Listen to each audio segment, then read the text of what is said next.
Hi, knickknackers. So today we are going to be canning some Habanero-Apricot jelly. And this stuff, I made a ton of batches over the last week or so for some party favors for my dad's birthday party. And it was a huge hit. It is so good. Has a nice amount of heat. It's not too spicy, but there's a little bit of kick. Unless you're somebody who likes super, super spicy like my brother, he did not taste the heat at all, but I definitely did. So this recipe comes out of this book, and it's on page 32. You can see the pages are kind of wilted, and it's been well loved over the last week or so.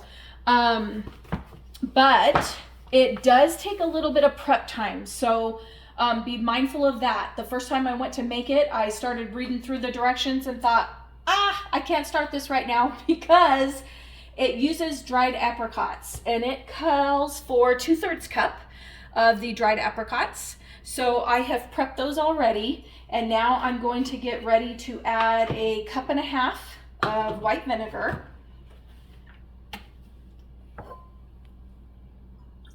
So we'll do that now.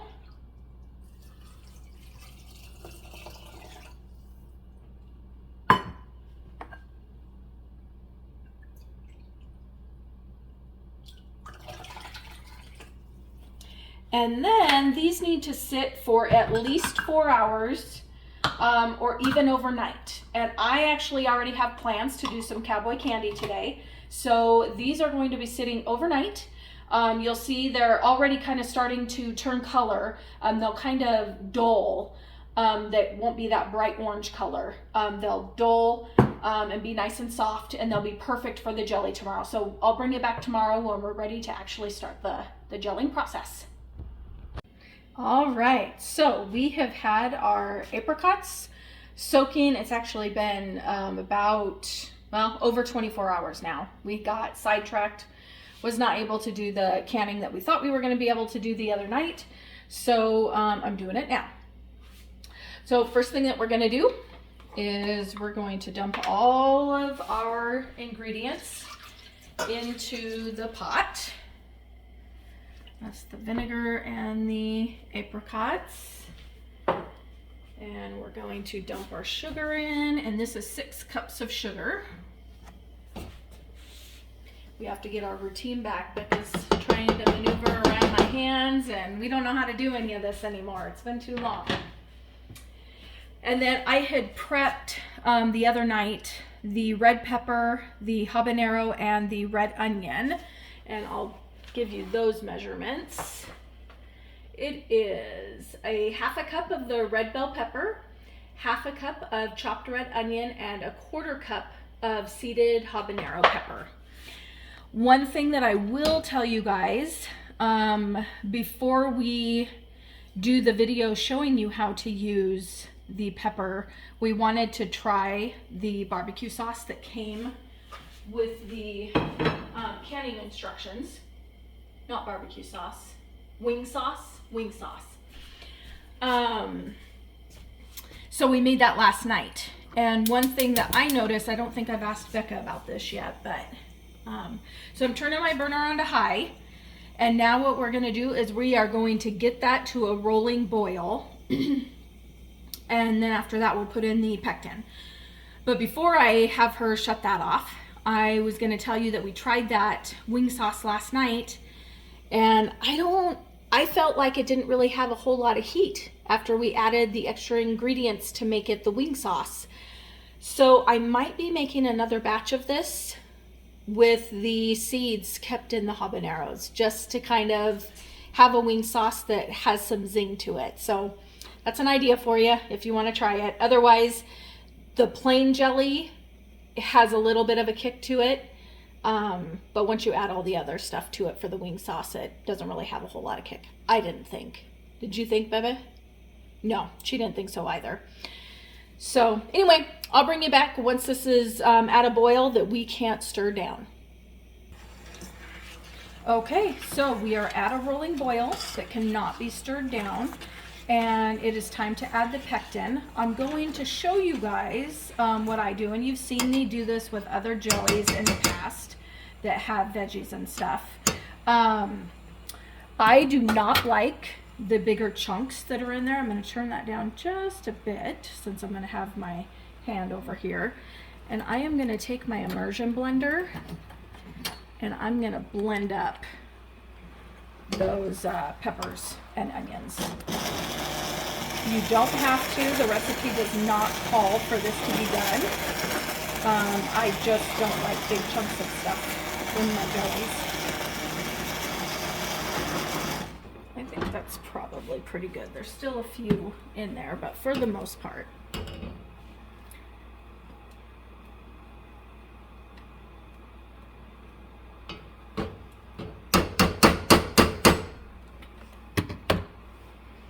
All right, so we're gonna get that back up to high. We're gonna take the pectin. I know it was already at a rolling boil, so it is hot, so I'm not too worried about that. I've done this exact recipe about 6 or 7 times already, so I know that this, some people would say I can't add this until it's back up to a rolling boil. That is false, because I've done this multiple times now. Okay, so 1 pouch of liquid pectin. And we're gonna get this back up to boiling. Now the important part, you must boil it for 1 full minute. So sometimes people will put the pectin in and they'll start the 1 minute. You need to get it boiling again first and then you can start your 1 minute. That's the trick. I think we're just about gonna get there. See how that foam is starting to develop? That's from it boiling. And I would say that we're there, so we're gonna go 1 more minute. Okay, so what I'm gonna do, I'm gonna turn that off.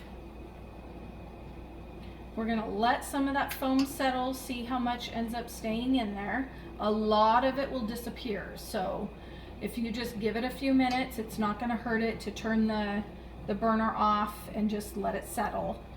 And I'll get some jars ready and I'll come back when we're ready to skim whatever foam is left. All right, so I have a jar of my leftover foam from before, so I'm just gonna go through here and skim off some of the foam. If I was just canning these for myself, to be honest with you, I wouldn't worry about the foam. The foam is not going to hurt anything. It is all purely just for aesthetics. It's not going to hurt you. Tastes just like the jelly. It's fine. But I am making these for some coworkers and my mom. So, and I think my mom is planning on giving hers for a gift to a friend. So I definitely want to make them presentable.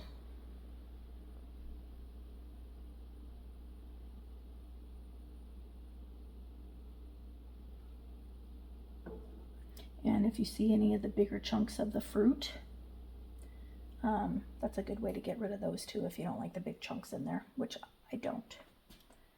Call me weird.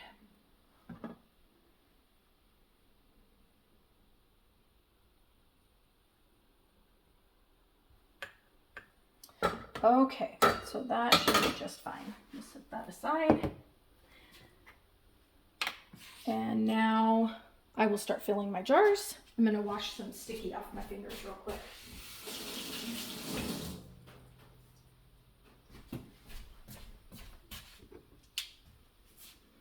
All right, so I've made this a few times, as I said, and what I have noticed is I usually get between 6 and 7 jars. So I'm going to pull out 4 here at a time. And we're just going to load 4.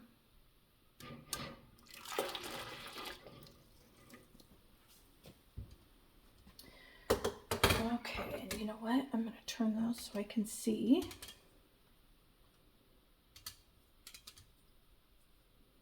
And I'm going to say all this again, even though I know I've said it in previous videos, but I don't know who's watching me for the first time.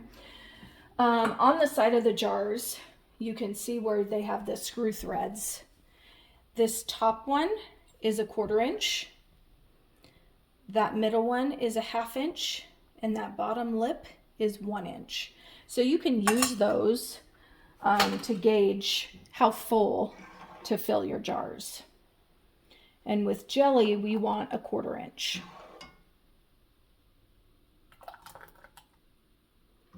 Now I have to tell you guys, I've used this ladle that my mom gave me for jams and jellies.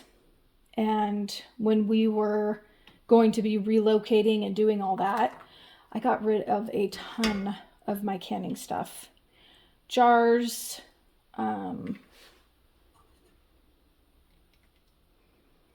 shelves, my canners, everything.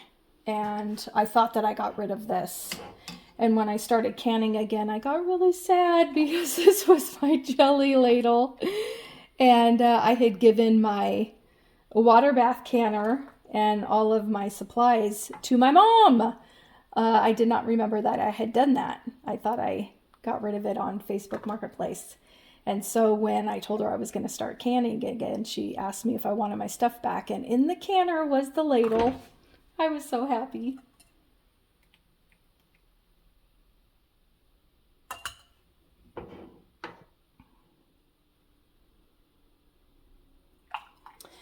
The other thing I was going to mention to you guys is when we put these into the canner, in case I forget to say it when I'm doing it, I'll say it since it's on my mind. These will be canning for 10 minutes. And one thing to keep in mind when you're canning your goods is what is your elevation. And I just checked my elevation, even though I knew that it was at a point where I needed to add time. I didn't know what it was. So we are a little over 1,200 feet. So that means that whatever time is recommended by Ball, I need to add 5 minutes. And if Becca, you want to pan over to that page that I have open, you can show them that graph there. So you can check your own elevation and then know whether you need to add time or if you can just use the time that the Ball book tells you.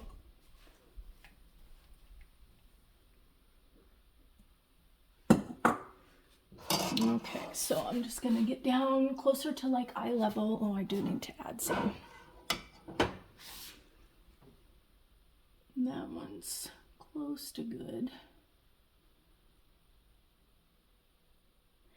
And not everybody is super meticulous about, getting down to eye level. I'm not gonna fault anybody for how they do their canning, but I know it's supposed to be at a 1/4 inch, and if I'm measuring something, I normally get down to eye level, so that's the way I'm gonna do it.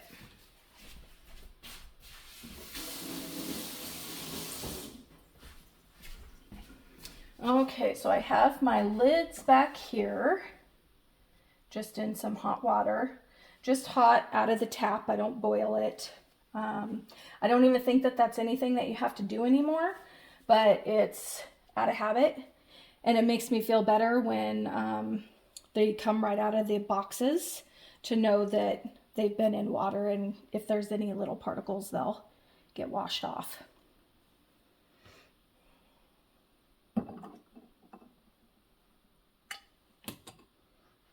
And I did not look to see if these, yeah, they have the words on them. And that's another little idiosyncrasy.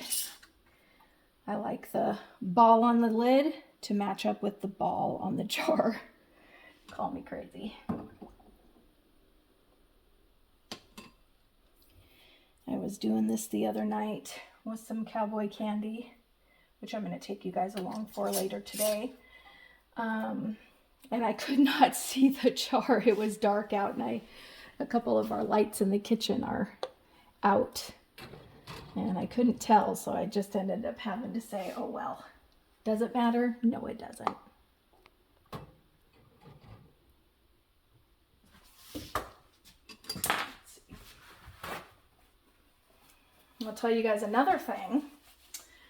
When I was doing the cowboy candy, I had everything prepped, went through, and I was doing the jars and got all of them into the canner and realized I had only cleaned the rim of one of my jars, and it was the very first jar.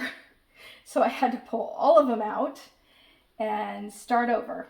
Well, not over, but taking everything and washing, and yeah, that's what happens when it's been 3 years since you've canned something.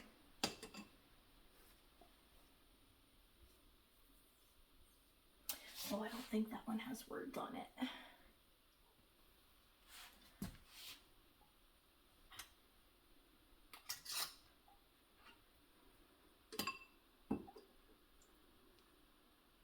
All right, so while I am filling the rest of these, I won't take you guys along for that. That's kind of boring just to watch it and watch it.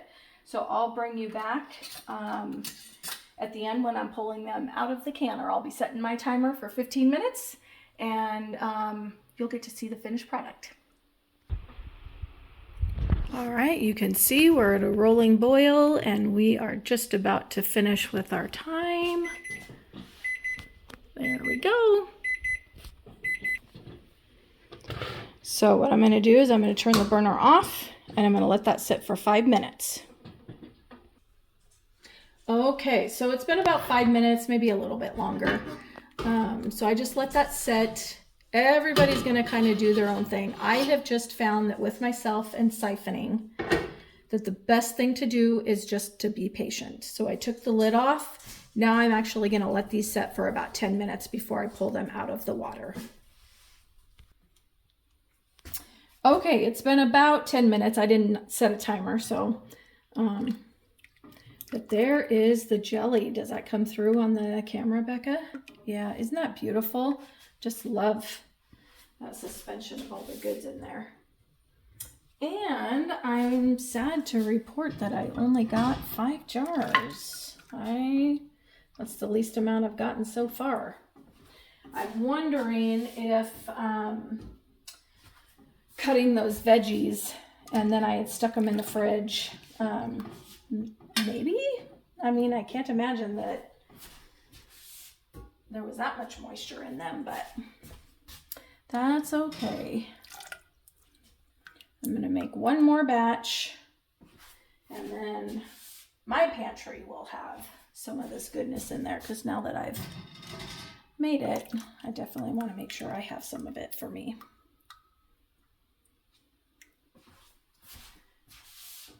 All right, so there that is.